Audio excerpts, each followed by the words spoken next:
Bismillahirrahmanirrahim. Assalamualaikum warahmatullahi wabarakatuh. Alhamdulillah.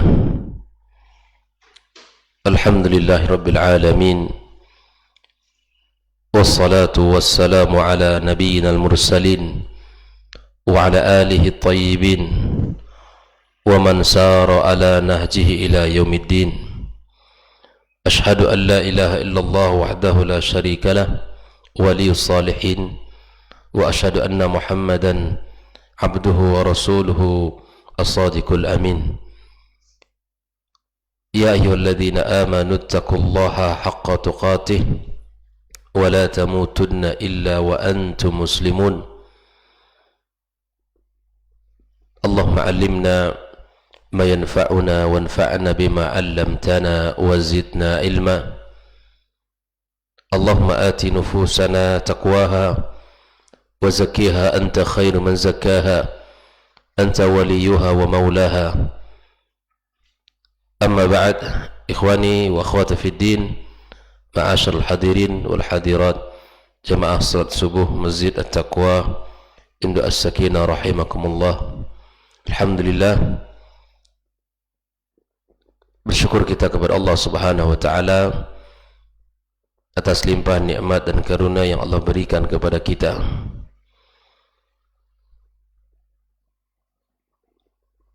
Kembali pada pagi yang penuh dengan keberkahan ini, kita diberikan kemudahan, diberikan kebaikan yang sangat banyak dengan melaksanakan ibadah salat subuh berjamaah dengan fadilah yang sangat utama, bahwa Rasulullah SAW mengatakan bahwa orang yang melaksanakan salat subuh berjamaah fahuwa fi dhimmatillah, dalam jaminan Allah Subhanahu wa taala. Lebih dari itu, dia mendapatkan ibadah orang yang mendirikan malam, satu malam penuh dengan ketaatan, walau hanya dia mengerjakan salat subuh berjamaah. Apatah lagi kalau seandainya malamnya diisi dengan ibadah kepada Allah Subhanahu wa taala. Kemudian di pagi hari Nabi kita sallallahu alaihi wasallam menjanjikan keberkahan yang sangat banyak. Allahumma barik li ummati fi bukuriha. Nabi doakan kebaikan dan keberkahan yang sangat banyak, maka kita tinggal menjemput keberkahan itu, tinggal akan merasakan keberkahan yang telah dijanjikan oleh Rasulullah sallallahu alaihi wasallam. Kemudian tak lupa kita bersalawat kepadanya, mengucapkan Allahumma salli wa sallim wa barik ala Muhammad. Kita berharap salat ini juga tersambung kepada keluarga beliau, anak dan keturunannya, dan kepada seluruh para sahabat yang telah berjuang membersamainya, yang telah mengorbankan jiwa dan hartanya demi tegaknya agama Allah Subhanahu wa taala, kepada seluruh kaum muslimin yang senantiasa berada di atas agamanya sampai hari kiamat kelak. Tak lupa pula kita berdoa kepada Allah untuk kedua orang tua kita yang telah mendidik dan membesarkan kita, yang telah banyak berjasa kepada kita. Semoga Allah Subhanahu wa taala ampunkan mereka. Allah jadikan orang-orang yang menepati tempat yang mulia di sisinya. Bagi yang masih hidup, Allah Subhanahu wa taala berikan keberkahan dari sisa usahanya. Kemudian Allah kokohkan mereka di atas agamanya, dan Allah tutup usia mereka dengan husnul khatimah. Kepada para guru, kepada para masyayikh, para ustadz yang telah menunjukkan kita jalan kebenaran, yang telah mengajarkan kita banyak kebaikan, mudah-mudahan Allah Subhanahu wa taala tinggikan derajat mereka. Wabil khusus muallif kitab yang kita baca pada pagi ini, semoga Allah Subhanahu wa taala ampunkan dosa-dosanya dan Allah lapangkan kuburannya. Kembali kita melanjutkan pembahasan tentang 200 tanya jawab seputar keyakinan dan akidah kita. Kembali pada pagi ini mengulang dua pertanyaan yang ke-213, yaitu tentang dalil kekhilafahan Abu Bakar As-Siddiq radhiyallahu ta'ala anhu. Mu'alif kitab menjelaskan dalilnya sangat banyak tentang kekhilafahan Abu Bakar. Yang pertama, jika dibandingkan dari sahabat-sahabat yang lain, di dalam Sahih Bukhari dan Muslim bahwa ada salah seorang wanita yang datang kepada Rasulullah sallallahu alaihi wasallam, datang kepadanya, kemudian Nabi SAW memintanya untuk kembali. Maka wanita ini bertanya, andai saya nanti kembali kepadamu wahai Rasul, tapi saya tidak menemuimu. Maksudnya adalah tidak menemuimu di sini adalah al-maut. Barangkali engkau telah meninggal dunia. Jika ada hal yang ingin saya tanyakan, kemudian engkau telah tiada, maka Nabi sallallahu alaihi wasallam mengatakan, illam tajidini fa'ti Aba Bakrin. Andai engkau ada perlu dan tidak mendapatkan aku, artinya telah meninggal dunia, maka engkau datangi Abu Bakar. Di perintah Rasulullah jelas yang disuruh untuk didatangi Abu Bakar. Pada sahabat yang lain masih banyak. Ini menunjukkan, menandakan bahwa Abu Bakar adalah orang yang paling tepat untuk menggantikan Rasulullah setelah wafatnya. Kemudian hadis yang lain dari Aisyah radhiyallahu ta'ala anha di dalam Sahih Muslim juga, bahwa Rasul berkata kepadaku, kata Aisyah, panggilkan bapakmu dan saudaramu, saya ingin menulis satu tulisan sehingga jangan sampai nanti ada orang yang beranggapan, yang berangan-angan, kata Rasul, berangan-angan bahwa aku lebih utama dari dia. Ketika Rasul wafat nanti, jangan ada orang yang berkata aku lebih utama dari Abu Bakar. Wa yaqulu qail ana aula wa ya'ballahu wal mu'minun illa Abu Bakr. Semua orang Allah dan semua orang beriman tidak menginginkan kecuali Abu Bakar. Ini hadisnya sahih, menunjukkan keutamaan Abu Bakar radhiyallahu ta'ala anhu. Kemudian peristiwa dalam meninggalnya, dalam sakit menjelang meninggalnya Rasulullah, kisahnya masyhur dan dinukilkan oleh para ulama kita, bahwa ketika Rasulullah sakit di saat atau di menjelang kematian, maka Nabi kita sallallahu alaihi wasallam meminta Abu Bakar As-Siddiq radhiyallahu ta'ala anhu untuk mengimami salat. Imam salat itu hanya diimami oleh seorang pemimpin. Maka Abu Bakar diminta oleh Rasulullah untuk mengimami kaum muslimin. Ini isyarat dari Rasulullah sallallahu alaihi wasallam bahwa yang paling pas untuk menggantikan dia setelah Rasul wafat adalah Abu Bakar. Dan ditambah lagi dengan ijma para sahabat Nabi sallallahu alaihi wasallam. Ijma. Jika ada orang yang mengatakan tidak pantas Abu Bakar itu, ini menyelisihi hadis-hadis Rasulullah sallallahu alaihi wasallam dan menyelisihi ijma dan kesepakatan para sahabat dari kaum muhajirin dan ansar dan orang-orang setelahnya. Kesepakatan dan tidak ada khilaf di situ. Tidak ada khilaf bahwa Abu Bakar adalah orang yang paling pantas untuk menggantikan Rasulullah sallallahu alaihi wasallam di dalam meneruskan dakwah ini. Ikhwani kaum muslimin rahimakumullah. Maka inilah pertanyaan yang ke-213, di mana dalil tentang kekhilafan Abu Bakar As-Siddiq radhiyallahu ta'ala anhu. Kalau ada orang yang bertanya, apa yang menjadikan Abu Bakar, kenapa dia pula orang yang pertama menjadi khalifah? Inilah beberapa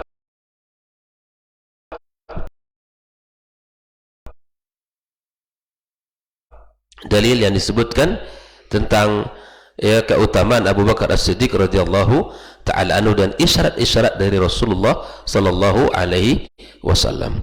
Baik, yang kedua adalah 200 pertanyaan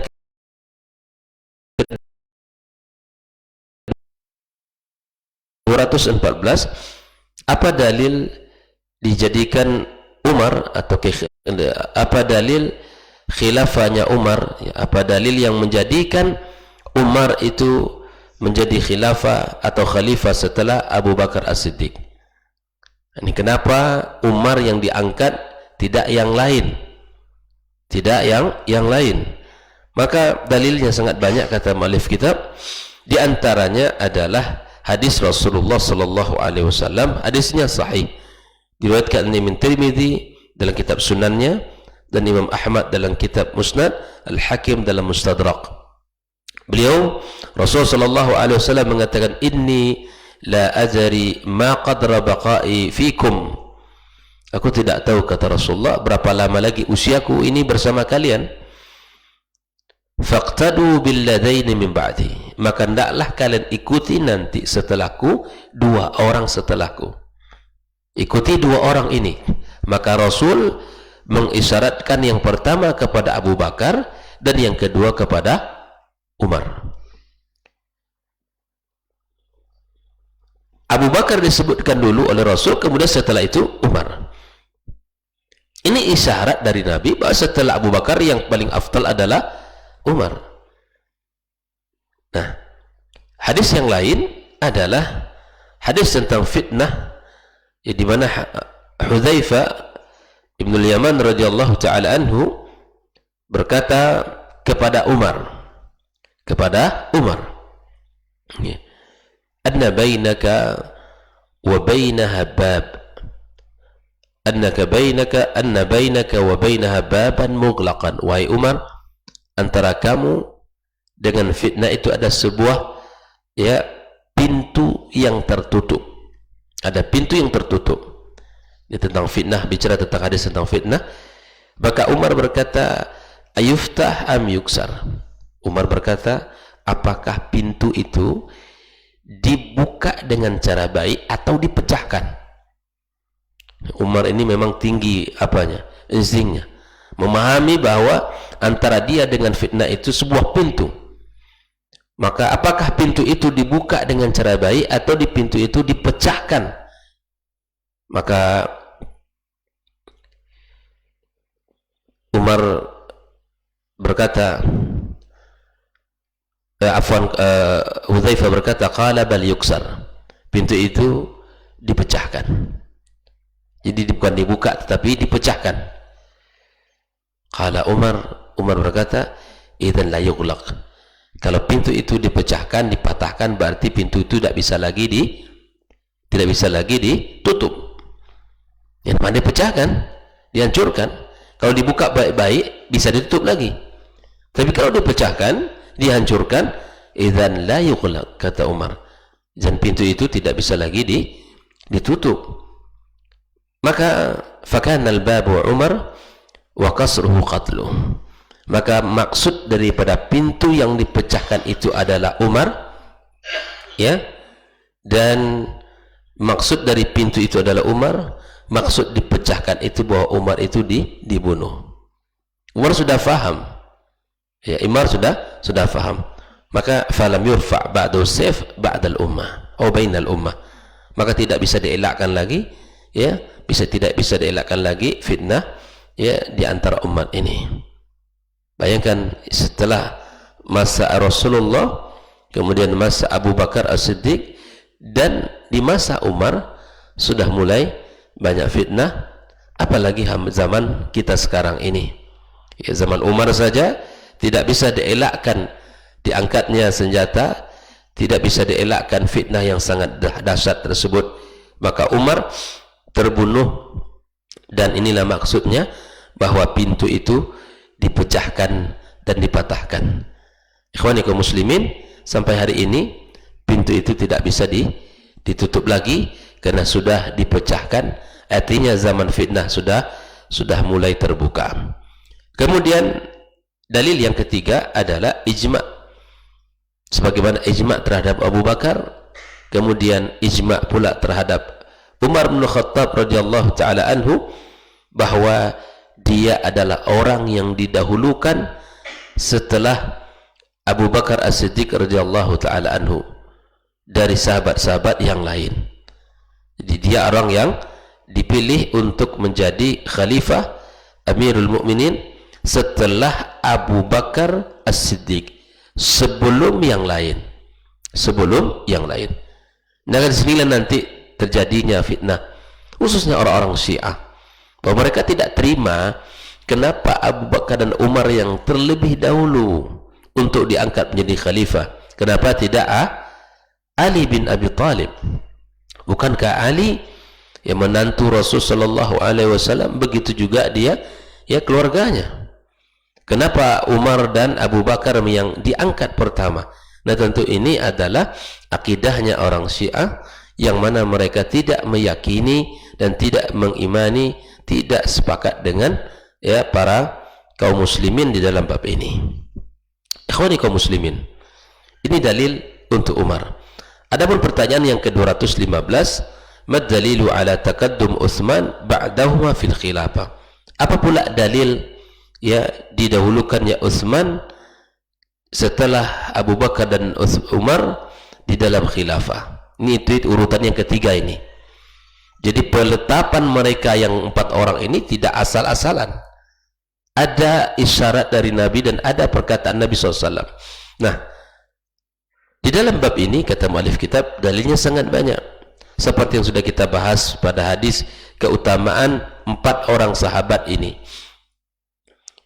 Pada kesempatan ini diantaranya mu'alif kitab menyebutkan hadis Ka'ab ibn Ujrah, di mana Rasulullah SAW menyebutkan bahwa ada seorang laki-laki yang berjalan yang kepalanya tertunduk. Maka Rasulullah SAW mengatakan, hadza yauma idzin alal huda. Laki-laki ini pada satu hari nanti berada di atas petunjuk Allah, berada di atas kebenaran.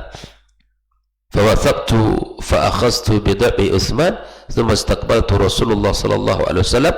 Aku meloncat dan memegang bahunya Utsman, maka kemudian aku memaling kepada Rasul sallallahu alaihi wasallam, berpaling kepada Rasulullah, dan aku katakan, faqultu hadza qala hadza. Apakah laki-laki ini yang dimaksud di atas kebenaran? Maka kemudian dia berkata, iya, inilah yang dimaksud dengan laki-laki yang berada di atas kebenaran. Ini Rasul sendiri yang mengatakan bahwa Utsman berada di atas kebenaran. Kemudian hadis yang lain adalah hadis Aisyah radhiyallahu taala anha qalat, qala Rasulullah sallallahu alaihi wasallam, ya Utsman, in wallaka Allahu hadzal amr yawman fa aradaka al munafiqun an takhla qamisaka alladhi qamasaka Allahu fala takhla. Rasul berkata kepada Utsman, wahai Utsman, andai satu hari nanti Allah Subhanahu wa taala berikan kepada kamu kepemimpinan, maka orang-orang munafikun menginginkan kamu melepaskan baju kepemimpinan itu. Maka jangan kamu lepaskan, kata Rasul. Jangan kamu lepaskan. Maka ini pesan Nabi kepada Utsman, ini diulang sampai 3 kali. Sampai 3 kali.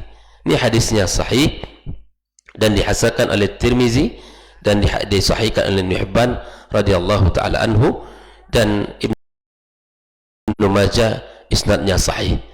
Artinya bahwa menunjukkan betapa Utsman adalah orang yang dipilih oleh Nabi kita sallallahu alaihi wasallam. Nah, dalil yang berikutnya adalah ijma' ahlus syura, setelah wafatnya Abu Bakar dan Utsman, setelah wafatnya Abu Bakar dan Umar, ahlus syura dan seluruh sahabat bersepakat untuk menunjuk Utsman. Wa awwalu man bay'ahu Ali, orang yang pertama membaiatnya Utsman, Ali bin Abi Thalib radhiyallahu taala anhu, setelahnya Abdurrahman ibn Auf, dan kemudian seluruh manusia di hari itu membaiat Utsman ibn Affan radhiyallahu taala anhu. Ini agar kita tahu kaum muslimin tentang akar sejarah, tentang bagaimana dulu perjalanan setelah Rasulullah SAW wafat, sehingga kita mengetahui Islam memiliki kekokohan sejarah. Para khulafa yang ditunjuk memiliki isyarat-isyarat dari Rasulullah sallallahu alaihi wasallam. Nah, inilah beberapa pelajaran yang bisa kita sampaikan pada pagi ini. Mudah-mudahan kita diberikan Allah Subhanahu wa taala bimbingan dan diberikan Allah Subhanahu wa taala kepemahaman ilmu dan amal di dalam kehidupan kita. Insyaallah akan kita lanjutkan pembahasan kita pada pertemuan berikutnya. Assalamualaikum warahmatullahi wabarakatuh.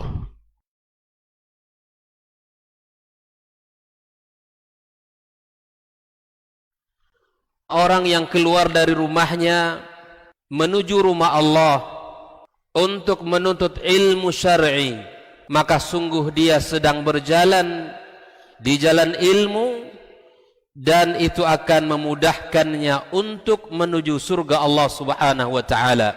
Man salaka tariqan yatlubu fihi ilman salakallahu bihi tariqan min turuqil jannah.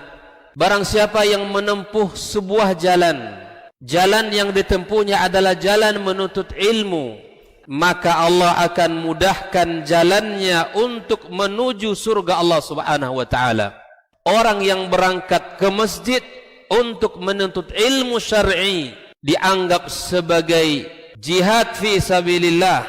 Nabi alaihi salatu wassalam bersabda, "Man dakhala masjidana hadza," barang siapa yang memasuki masjid kami ini, yakni Masjid Nabawi, liyata'allama khairan, untuk belajar atau mempelajari kebaikan, au yu'allimuhu, atau dia mengajarkan kebaikan, kal mujahidi fi sabilillah, adalah seperti orang yang berjihad di jalan Allah. Mudah-mudahan kehadiran kita di rumah Allah yang mulia ini, tujuan kita hanya satu, untuk mencari ridha Allah tabaraka wa taala. Mudah-mudahan ilmu yang kita pelajari, ilmu yang memberikan keberkahan, yang menerangkan jalan kita dan senantiasa menjaga kita di jalan Allah Subhanahu wa taala.